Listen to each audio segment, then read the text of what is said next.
ಹಾಸಿಗೆ ಇದ್ದಷ್ಟು ಕಾಲು ಚಾಚು ಗಾದೆ ಮಾತಿನ ವಿವರಣೆ. ಪೀಠಿಕೆ. ವೇದ ಸುಳ್ಳಾದ್ರೂ ಗಾದೆ ಸುಳ್ಳಾಗದು ಎಂಬುದು ಜನಪ್ರಿಯ ನುಡಿ. ಗಾದೆಗಳು ಹಿರಿಯರ ಅನುಭವದ ನುಡಿಮುತ್ತುಗಳು. ಈ ಗಾದೆಯು ಮನುಷ್ಯನ ಆರ್ಥಿಕ ಶಿಸ್ತು ಮತ್ತು ಮಿತವ್ಯಯದ ಮಹತ್ವವನ್ನು ತಿಳಿಸುತ್ತದೆ. ಅರ್ಥ: ನಮ್ಮಲ್ಲಿ ಎಷ್ಟು ಹಾಸಿಗೆ ಇದೆಯೋ ಅಷ್ಟರಲ್ಲೇ ಕಾಲನ್ನು ಮಡಚಿಕೊಂಡು ಮಲಗಬೇಕು. ಒಂದು ವೇಳೆ ಹಾಸಿಗೆಗಿಂತ ಉದ್ದವಾಗಿ ಕಾಲು ಚಾಚಿದರೆ ಕಾಲು ಹಾಸಿಗೆಯಿಂದ ಹೊರಗೆ ಬಂದು ಚಳಿ ಅಥವಾ ಅನಾನುಕೂಲವಾಗುತ್ತದೆ.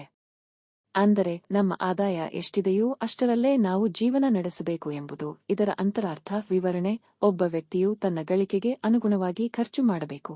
ಆದಾಯ ಕಡಿಮೆ ಇದ್ದು ಅತಿಯಾದ ಆಸೆಗಳಿಂದ ಹೆಚ್ಚು ಖರ್ಚು ಮಾಡಿದರೆ ಸಾಲದ ಸುಳಿಗೆ ಸಿಲುಕಬೇಕಾಗುತ್ತದೆ. ಶ್ರೀಮಂತರನ್ನು ನೋಡಿ ಅಥವಾ ಇತರರ ಅನುಕರಣೆ ಮಾಡಿ ವಿಲಾಸಿ ಜೀವನಕ್ಕೆ ಕೈಹಾಕಬಾರದು. ಇದು ವ್ಯಕ್ತಿಯ ಮತ್ತು ಕುಟುಂಬದ ನೆಮ್ಮದಿಯನ್ನು ಹಾಳುಮಾಡುತ್ತದೆ. ಜೀವನದಲ್ಲಿ ಮಿತವ್ಯಯ ಪಾಲಿಸುವುದು ಮುಖ್ಯ. ಸಂಕಷ್ಟದ ಕಾಲಕ್ಕಾಗಿ ಹಣವನ್ನು ಉಳಿತಾಯ ಮಾಡಬೇಕು. ಆಡಂಬರಕ್ಕಿಂತ ಸರಳತೆಯೇ ಲೇಸು. ಉಪಸಂಹಾರ: ಯಾರು ತಮ್ಮ ಮಿತಿಯನ್ನು ಅರಿತು ಜೀವನ ನಡೆಸುತ್ತಾರೋ ಅವರು ಸುಖವಾಗಿರುತ್ತಾರೆ.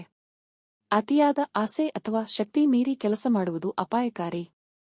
ಆದ್ದರಿಂದ ನಮಗೆ ಲಭ್ಯವಿರುವ ಸಂಪನ್ಮೂಲಗಳಲ್ಲೇ ತೃಪ್ತಿಯಿಂದ ಬಾಳುವುದನ್ನು ಈ ಗಾದೆ ಕಲಿಸುತ್ತದೆ.